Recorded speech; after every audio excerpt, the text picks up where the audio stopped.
Bismillahirrahmanirrahim. Welcome to all my students. I hope you all are safe and well. So dear students, today our lecture is on meiosis.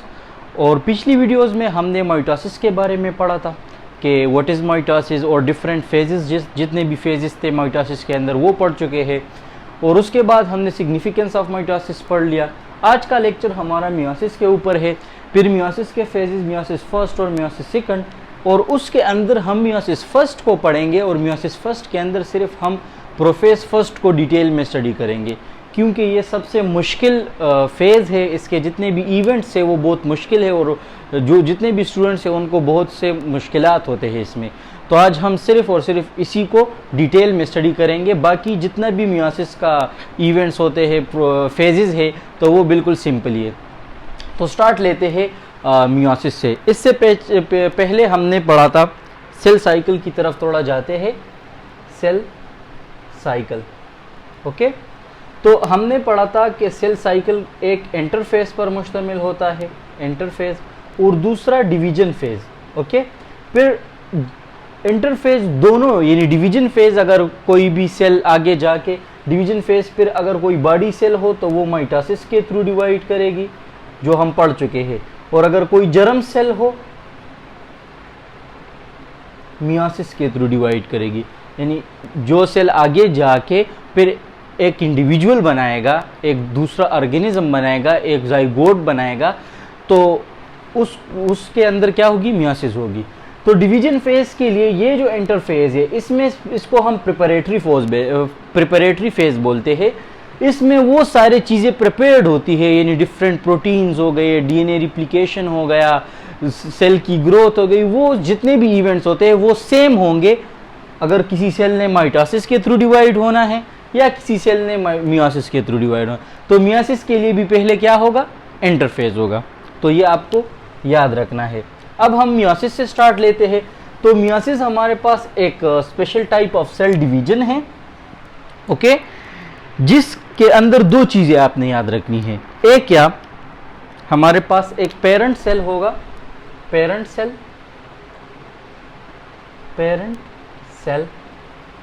जो कि diploid होगा।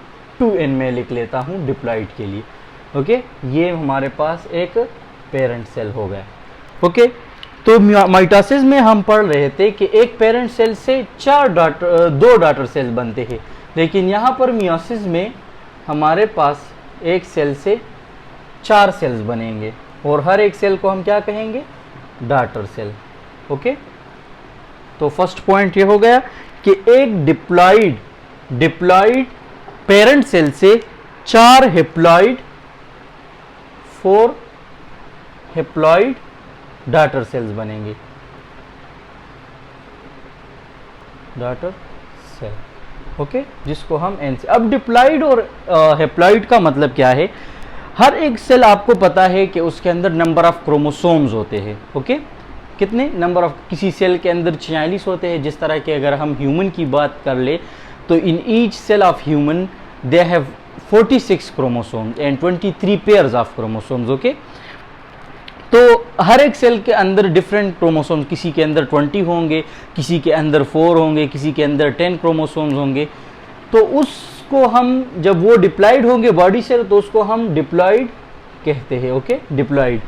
और अगर diploid को divide by 2 कर ले, यानी अगर 46 है डिवाइड बाय 2 तो 23, तो उसके हाफ को हम क्या कहते हैं, हेप्लॉइड कहते हैं।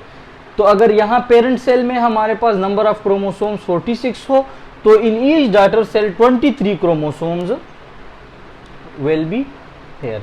लेकिन हम आज के लेक्चर में एक ऐसी सेल का एग्जांपल लेंगे जिसके पेरेंट सेल में हमारे पास कितने 4 क्रोमोसोम्स हो, ताकि हमें समझने में भी आसानी हो। तो हर एक डॉटर सेल में हमारे पास कितने क्रोमोसोम्स आएंगे, 2, क्योंकि 4 के हेप्लॉइड में 2 इसमें भी, 2 इसमें भी, और 2 इसमें भी। तो हेप्लॉइड प्रोसेस हम उसको कहेंगे कि एक पेरेंट सेल से 4 डॉटर सेल्स बन जाए, और पेरेंट सेल के जितने क्रोमोसोम्स है उसके हाफ बन जाए डॉटर सेल में, okay, in each daughter cell. तो ये मियोसिस प्रोसेस है। अब मियोसिस प्रोसेस को हम डिवाइड करते हैं 2 हिस्सों में, यानी सेल की 2 तरह की डिवीजन है। पहली एक डिवीजन होती है तो 2 सेल बनते हैं, फिर उसके बाद दोबारा से डिवीजन होती है in each of cell. Okay, इसी तरह ये एक पेरेंट सेल है तो ये डिवाइड कर जाएगी 2 सेल में। ओके, 2 सेल बन जाते हैं। तो इस प्रोसेस को हम मियोसिस फर्स्ट कहते हैं।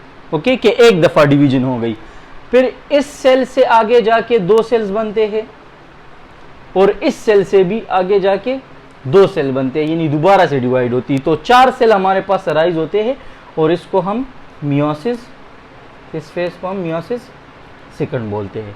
तो आज का हमारा लेक्चर मियोसिस फर्स्ट और मियोसिस फर्स्ट के अंदर प्रोफेज फर्स्ट को हम पढ़ेंगे। ओके,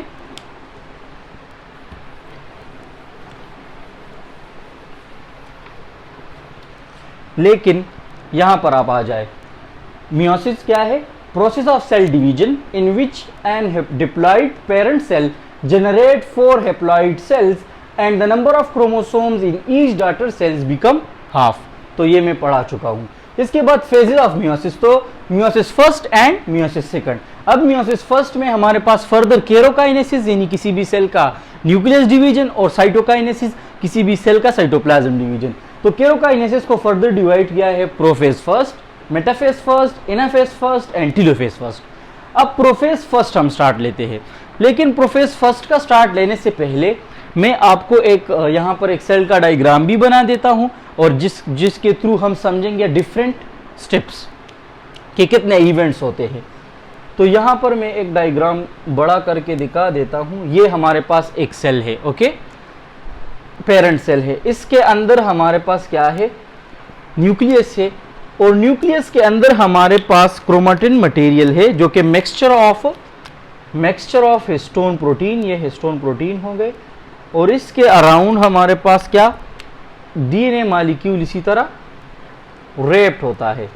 तो इसको हम क्या कहते हैं? Chromatin material. ओके, और ये सेल के अंदर डिप्लॉइड सेल है तो इसके अंदर कितने क्रोमोसोम्स है? 4 क्रोमोसोम्स वेल प्रेजेंट। ओके, एक ऐसा सेल है जिसके अंदर 4 क्रोमोसोम्स प्रेजेंट है। तो सबसे पहले मैं यहां पर लिख लेता हूं ताकि बाद में हमें आसानी हो, यहां पर आ जाए। ओके, जब हमारे पास इंटरफेज में सेल एंटर हो गई थी जिसके अंदर डीएनए रिप्लिकेशन नहीं हुई थी, बिफोर डीएनए रिप्लिकेशन, ओके, तो सेल के अंदर कितने क्रोमोसोम्स है? 4 क्रोमोसोम्स है। So number of chromosomes in cell, in parent cell, number of chromosome in parent cell is 4. Number of DNA molecule in parent cell is also 4. Okay, ये भी मैं interface की बात कर रहा हूं। After cell, parent cell passing through interphase, इसका मतलब कि अब सेल जब डिवीजन फेज में आ चुका है, ये जो मैंने डायग्राम बना लिया ना, अब डिवीजन फेज में आ चुका है, तो इसके अंदर डीएनए रिप्लिकेशन हो गई इनसाइड दिस फेज, तो नंबर ऑफ क्रोमोसोम्स वही के वही रहेंगे। तो नंबर ऑफ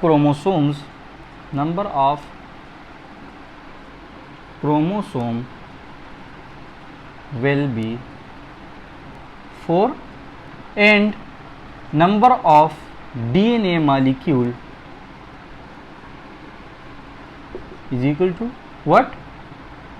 अब जब 4 के साथ हमारे पास हर एक का अपना एग्जैक्ट कॉपी बन जाए तो 8 DNA मॉलिक्यूल हो जाएंगे। ओके, यानी 4 DNA का हर एक का एग्जैक्ट कॉपी बन गया, तो इसका मतलब क्या है कि 4 × 2 इज इक्वल टू 8। ओके, तो 8 DNA मॉलिक्यूल।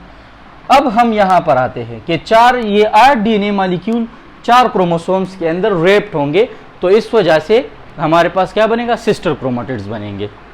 यहाँ पर मैं एक सेल का डायग्राम बना लेता हूँ जिसके अंदर, ये तो काम नहीं कर रहा। ओके, यहाँ पर ये एक सेल है। जब इंटरफेज में था तो हमारे पास क्रोमोसोम्स कुछ इस तरह डायग्राम में थे, एक ही क्रोमेटिड मौजूद था। ओके, तो 4 क्रोमोसोम्स थे इसी तरह, ओके, इनसाइड द न्यूक्लियस, और 4 डीएनए मॉलिक्यूल थे। ओके, लेकिन जब सेल यहां पर आ गया डिवीजन फेज में, तो हमारे पास जो क्रोमेटिन मटेरियल थी, फर्स्ट ऑफ ऑल क्या होगा, chromosomes become visible by the process of condensation. अब हमारे पास ये न्यूक्लियस है, न्यूक्लियस के अंदर क्रोमेटिन मटेरियल कंडेंसेशन स्टार्ट कर लेंगे। कंडेंसेशन प्रोसेस हम माइटोसिस में बिल्कुल डिटेल में पढ़ चुके हैं। तो हमारे पास न्यूक्लियस के अंदर क्या बनना शुरू हो जाएंगे, क्रोमोसोम्स। और कितने क्रोमोसोम्स बनेंगे, क्योंकि हमने एक ऐसा सेल लिया है जिसके अंदर नंबर ऑफ क्रोमोसोम्स 4 है, तो 4 क्रोमोसोम्स बन गए।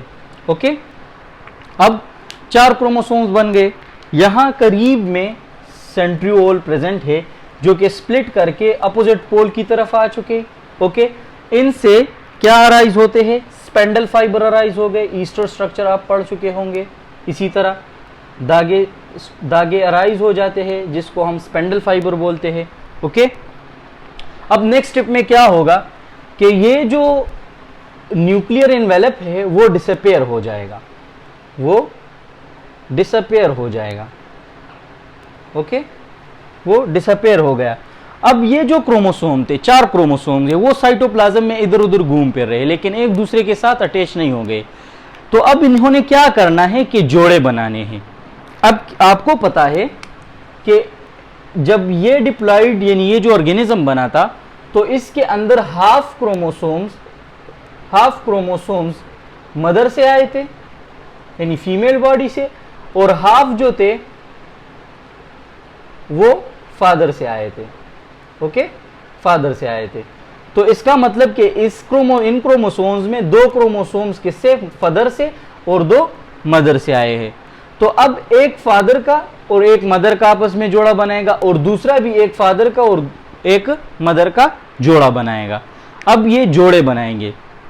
ओके, तो जोड़े किस तरह बनेंगे, और जब ये जोड़े बनाते हैं तो उसको हम होमोलॉगस क्रोमोसोम्स बोलते हैं, जिसके अंदर नंबर ऑफ क्रोमोसोम्स क्या हो, एक होमोलॉगस क्रोमोसोम्स के अंदर 2 क्रोमोसोम्स होंगे।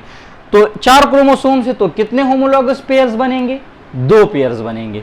ओके, तो इसके बाद हमारे पास क्या होगा, क्रोमोसोम्स विजिबल हो गए, होमोलॉगस क्रोमोसोम्स आर फॉर्म। अब हमने पढ़ना है कि होमोलॉगस क्रोमोसोम्स क्या चीज है।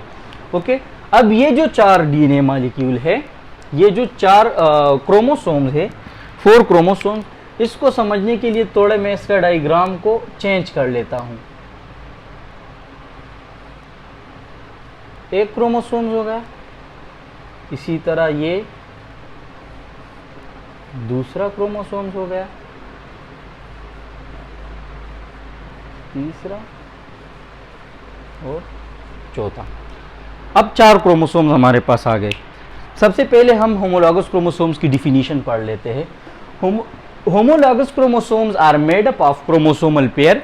क्रोमोसोमल पेयर मीन 2 क्रोमोसोम्स एक दूसरे के साथ जुड़ेंगे, ऑफ द सेम लेंथ, उसका लेंथ सेम होगा, साइज भी सेम होगा, शेप भी सेम होगा, and centromere position for the gene corresponding on the same loci. Okay, उसके अंदर क्या क्या चीजें होंगी, उसका लेंथ सेम होगा,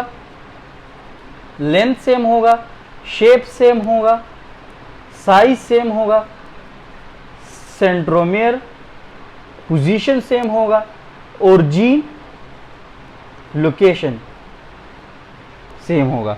अब जब आप किसी चप्पल खरीदते हैं तो क्या होता है कि उसके जोड़े होते हैं। तो आपको कभी ऐसा हुआ है कि 42 एक चप्पल 42 दिया हो और दूसरा आपको 44 दिया हो? नहीं ना, यानी सेम साइज के 42 दोनों आपको दे देते हैं।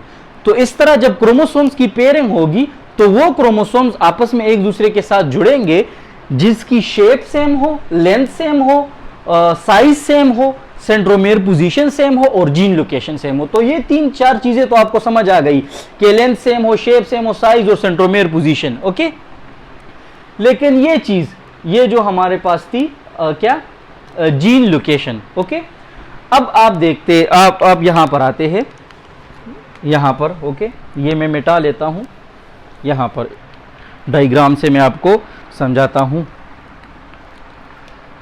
जब हमारे पास सेल के अंदर सिस्टर क्रोमेटिड्स बनते हैं, ओके, ये एक क्रोमोसोम्स है, इस क्रोमोसोम्स को मैं यहाँ से उठा लेता हूँ। ओके, ये एक क्रोमोसोम्स हो गया। अब ये क्रोमोसोम एक दूसरे के साथ सिमिलर है, यानी कुछ सेम दिखाई देते हैं, और ये दोनों तो ये इसके जोड़े बनेंगे और इसके जोड़े बनेंगे। ये क्रोमोसोम्स आ गया हमारे पास किससे, फादर से। यहाँ पर मैं ये दोनों को ग्रीन से कर लेता हूँ ताकि आपको डिफरेंस समझ आ जाए। ओके, ये फादर से आए हैं रेड वाले, और ये ग्रीन वाले मदर से। ओके, तो ये दोनों। अब इस क्रोमोसोम्स के अंदर हमारे पास क्या है, दो क्रोमेटिड्स है, यानी दो डीएनए मॉलिक्यूल्स है, तो दो क्रोमेटिड्स आ जाएंगे इसके अंदर। यहां पर मैं लिख लेता हूं, जब डीएनए मॉलिक्यूल का एक खास सेगमेंट होता है जो कि एक पर्टिकुलर प्रोटीन को बनाने में हेल्प देता है, जो कि पर्टिकुलर ट्रेट को कंट्रोल करता है, इनकोड करता है, तो उसको हम क्या कहते हैं, जीन बोलते हैं। तो जिस तरह के ट्रेट हम किसी को, हेयर कलर एक कैरेक्टर हो गया, स्किन कलर दूसरा कैरेक्टर हो गया, ओके, हाइट तीसरा कैरेक्टर हो गया है, ये सारे कैरेक्टर है किसी भी इंडिविजुअल के अंदर। ओके, तो अगर यहां पर एक जीन प्रेजेंट है फादर के क्रोमोसोम्स पर, अपर केस ए में लिख लेता हूं, ये एक जीन है जो कि हेयर HC में लिख लेता हूं, हेयर कलर को कंट्रोल करता है। यहां पर एक दूसरा जीन है B जो कि स्किन कलर को SC में लिख लेता हूं। ओके, यहां पर एक तीसरा जीन है जो कि हाइट को कंट्रोल करने में, या आई कलर EC में लिख लेता हूं। तो अपर केस ABC ये क्या है, जीन्स है जो क्रोमोसोम्स के ऊपर रिसाइड होते हैं, तो ये इसके बिल्कुल आइडेंटिकल है, तो यहां पर भी क्या होगा, A B और C। ओके, ये फादर का क्रोमोसोम्स हो गया। अब ये जो दूसरा क्रोमोसोम्स है, ये मदर का, यहां पर मैं इसका डायग्राम भी लिख लेता हूं, इसी तरह ड्रा कर लेता हूं। ओके, तो वो क्रोमोसोम्स आपस में मिलेंगे जिसके जीन्स, यहां पर भी जीन्स होंगे ना, तो ऊपर लोअर केस ए में लिख लेता हूं, lower case B and lower case c, lower case a b and c. तो सेम यहां पर भी ये जो लोअर केस ए होगा, ये भी हेयर कलर को कंट्रोल करेगा, हेयर कलर को।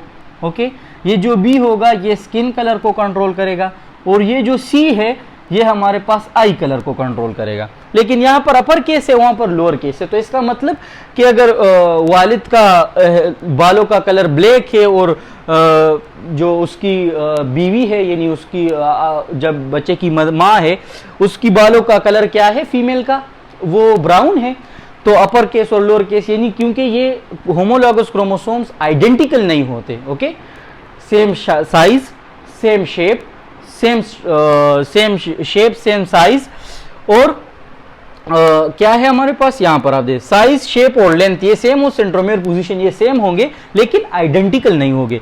तो यहां पर आप देख ले कि ऊपर हमारे पास ये जीन जो रिसाइड है, इसको हम जीन लोकाई बोलते हैं। ये जो ऊपर ये हमारे पास जीन है, अपर केस ए और लोअर केस ए। अब आप देख ले कि इसकी पोजीशन और इस अपर केस ए और लोअर केस ए की पोजीशन क्या है, सेम है यहां पर, और स्किन कलर के लिए जो है हमारे पास वो भी सेम पोजीशन पर है दोनों क्रोमोसोम्स के ऊपर, और ये जो सी है यानी आई कलर के लिए जो जीन्स है वो भी सेम पोजीशन पर है, सेम लोकेशन पर है। तो इसको हम कहते हैं कि वो क्रोमोसोम्स आपस में मिलेंगे जिसके अंदर जीन्स भी क्या हो, सेम लोकाई पर होंगे। ओके, तो इसको हम क्या कहेंगे, होमोलॉगस क्रोमोसोम्स कहेंगे। तो आई होप ये आपको समझ आ गया कि होमोलॉगस क्रोमोसोम्स कौन से क्रोमोसोम होंगे। पेयर ऑफ क्रोमोसोम्स होगा जिसका shape, size, length, centromere position और जीन्स लोकेशन सेम हो, और एक मदर से आया हो क्रोमोसोम और दूसरा फादर से। अब ये जो क्रोमोसोम है, अब इस एक जोड़े को मैं लेता हूं। ओके, इस एक जोड़े के थ्रू हम सारा प्रोसेस समझेंगे। ये जो एक जोड़ा है, ये ब्लैक, ये रेड वाला फादर से और ये ग्रीन वाला मदर से। इसके अंदर भी कितने डीएनए मॉलिक्यूल है, 2 डीएनए मॉलिक्यूल है। इसके अंदर भी 2 डीएनए मॉलिक्यूल, इसके अंदर भी 2, 2 और 2, 4 क्रोमोसोम्स हो गए, 8 डीएनए मॉलिक्यूल हो गए। ओके, यहां पर ये जो हमने लिखा है, number of chromosomes 4 and number of DNA molecule is 8। तो इसको मैं उठा के यहां पर ले आता हूं। अब ये दोनों एक दूसरे के होमोलॉगस क्रोमोसोम्स है, तो जोड़े बनेंगे, और जिस प्रोसेस के थ्रू ये जोड़े बनेंगे, एक दूसरे के करीब आएंगे और पेयर होंगे, उसको हम क्या कहेंगे? साइनेप्सिस कहेंगे। ये देख ले, the homologous chromosomes line up with each other and form pair are called synapsis. यहां पर ये दोनों एक दूसरे के करीब आएंगे, ये दोनों क्रोमोसोम्स, और एक दूसरे के साथ पेयर हो जाएंगे, बॉन्ड बना लेंगे इसी तरह। तो इसको हम क्या कहेंगे? इस प्रोसेस को साइनेप्सिस कहेंगे। तो साइनेप्सिस हो जाएगा। तीसरा काम क्या हो? Homologous chromosomes are form, synapsis will occur. Okay, then क्या होगा? Chromatids is form, chiasmata is formed. Okay, chiasmata. अब कियास्मेटा किस तरह फॉर्म होगा? तो आपको पता है कि ये क्रोमोसोम्स किससे? मदर से आया है ग्रीन कलर में, और ये जो रेड वाला है ये फादर से आया है। ये एक दूसरे को क्या करेगा? ज्वाइन करेगा विद डिफरेंट पॉइंट्स। ओके, कुछ खास पॉइंट्स पर ये एक दूसरे को क्रॉस करेगा, जिसको हम क्या कहेंगे? एक वी शेप बन जाए, जिसको हम कियास्मेटा बोलते हैं। ओके, लेकिन नॉन सिस्टर क्रोमैटिड्स यहां बात की हुई। अब ये क्रोमोसोम्स, इसके दो क्रोमैटिड्स है, तो ये एक दूसरे के सिस्टर क्रोमैटिड्स हो गए, और ये क्रोमोसोम्स एक दूसरे के सिस्टर क्रोमैटिड्स है, दो क्रोमैटिड्स। लेकिन ये वाले क्रोमैटिड्स, यानी मदर के जो क्रोमैटिड्स थे, फादर के क्रोमैटिड्स के क्या है? नॉन सिस्टर क्रोमैटिड्स है, क्योंकि इसके अंदर ये एक दूसरे से मुख्तलिफ है। यहां पर मैंने आपको बताया था कि अपर केस, और दूसरी जगह मैंने कहा लोअर केस ए से रिप्रेजेंट किया था। तो इसका मतलब कि डीएनए के अंदर कुछ चेंज मौजूद है, तो इस वजह से हम इसको नॉन सिस्टर। तो नॉन सिस्टर क्रोमैटिड्स के दरमियान क्या होगी? जॉइंट हो जाएगी। क्या होगी? यहां पर आप देख ले, chiasmata. The two non sister chromatids of homologous chromosome, एक होमोलॉगस क्रोमोसोम्स के non sister chromatids join each other at certain points, these points of attachment is called chiasmata। अब यहां पर आप देख ले, ये जो रेड वाला है क्रोमोसोम्स फादर का, इसने ग्रीन वाला क्रोमोसोम्स के साथ ज्वाइंट किया है, वो इस तरफ आया है, यानी ये जो ग्रीन वाला है, यहां पर आप देख ले, ये रेड वाला है, तो रेड वाला ग्रीन की तरफ, ये ग्रीन वाला रेड की तरफ आया है। ओके, और ये जो रेड वाला है ये ग्रीन की तरफ आ गया है, तो इस वी शेप बना है, तो इसको हम क्या कहते हैं? कियास्मेटा इज फॉर्म। तो कियास्मेटा फॉर्म होगी। इसका मतलब है कि यहाँ पर जो जीन्स मौजूद थे, यानी सी, ये जो रेड का है यहाँ पर upper case c, upper case b मौजूद था, और यहाँ पर अपर के lower case B and lower case c मौजूद था ग्रीन के अंदर। ओके, तो इसका मतलब है कि वो जीन्स आपस में क्या है? ज्वाइंट हो गए हैं, क्रॉस कर गए हैं, जिस इस वी शेप को हम क्या बोलते हैं? कियास्मेटा। उसके बाद हमारे पास क्या होगी? क्रॉसिंग ओवर होगी। The non sister chromatids exchange there segments, the phenomena is called crossing over. अब ये जो क्रॉस कर चुके हैं एक दूसरे को, ये एक दूसरे के साथ एक्सचेंज कर लेंगे सेगमेंट, यानी आप यहां पर देख सकते हैं कि रेड के साथ ग्रीन का हिस्सा आया है और ग्रीन के साथ रेड का हिस्सा आया है। तो यहां ग्रीन के अंदर क्या थे? अब lower case A, lower case B and lower case C, ये वाले यहां पर आ गए, और upper case B, upper case C इस तरफ आ गए। तो इसका मतलब कि एक सेगमेंट एक्सचेंज हो गया है between the non sister chromatids of A homologous chromosome. तो इसको हम क्या बोलते हैं? Crossing over. और यही क्रॉसिंग ओवर क्या वेरिएशंस लाती है, डाइवर्सिटी लाती है। आपको पता है कि एक ही माँ बाप के औलाद एक दूसरे से मुख्तलिफ होते हैं, यानी बहन भाई जो होते हैं वो एक दूसरे से क्या? मुख्तलिफ होते हैं। तो वो किसके बदौलत? इस क्रॉसिंग ओवर के बदौलत, जो कि कहां पर होता है? प्रोफेज फर्स्ट में होता है। तो chromosome centriole movement towards the opposite pole, तो वो मैं आपको समझा चुका हूं। तो यहां पर डायग्राम में फिर सही करके बताता हूं आपको कि क्या होगा। बेसिकली क्रॉसिंग ओवर भी समझ में आया। अब यहां पर आप में दो डायग्राम, एक रेड वाला, ओके, एक क्रोमोसोम्स, दूसरा क्रोमोसोम्स यहां पर मैं बना लेता हूं। ओके, इसी तरह इसके साथ भी अपना जोड़ा आ जाएगा, और इसी तरह इसके साथ भी अपना जोड़ा आ जाएगा। और इसके अंदर क्या होगा? ये वाला पार्ट रेड वाला, ये ग्रीन वाला रेड हो जाएगा, और ये रेड वाला ग्रीन हो जाएगा। ओके, क्योंकि सेगमेंट एक्सचेंज हो गया है, क्रॉसिंग ओवर हो गई है। ओके, तो इस दौरान, और यहाँ पर सेंट्रियोल और यहाँ पर जो सेंट्रियोल है उससे क्या अराइज होंगे, स्पेंडल फाइबर अराइज होंगे और हर एक क्रोमोसोम्स के काइनेटोकोर के साथ अटैच होंगे। तो इस टाइम हमारे पास क्या है, अगर हम किसी भी सेल को स्टडी कर रहे हैं और वो कुछ इस तरह दिखाई देगा तो हम कहेंगे कि ये हमारे पास मियासिस में प्रोफेज फर्स्ट स्टार्ट है, क्योंकि उसके अंदर एक्सचेंज ऑफ सेगमेंट हो गई है, पेयर्स बन गए हैं होमोलॉगस क्रोमोसोम्स के। अब अगर 46 क्रोमोसोम्स है तो 23 पेयर बनेंगे, लेकिन अगर यहाँ पर आप देख ले तो 4 क्रोमोसोम्स है एक सेल के अंदर, तो हमारे पास कितने पेयर्स बन गए, दो पेयर्स बन गए। तो ये था हमारे पास मियोसिस के अंदर प्रोफेज फर्स्ट को, हमने मियोसिस फर्स्ट के अंदर प्रोफेज फर्स्ट को पढ़ा। इंशाल्लाह नेक्स्ट लेक्चर में हम metaphase first, anaphase first, telophase first को पढ़ेंगे और साथ ही साइटोकाइनेसिस, और उसके बाद हम मियोसिस सेकंड को भी पढ़ेंगे, वो बिल्कुल ही सिंपल है, और उसके बाद इंपॉर्टेंस ऑफ मियोसिस पढ़ेंगे। तो आई होप ये आपको समझ आ गया होगा। अगर कोई भी क्वेश्चन हो इसके हवाले से तो आप कमेंट करके ज़रूर पूछिएगा, और इंशाल्लाह हम उस पर अलग सी वीडियो बना के सारे कन्फ्यूजन दूर करेंगे। मैं भी सीखता हूँ और आप भी सीखिए। अल्लाह हाफिज़।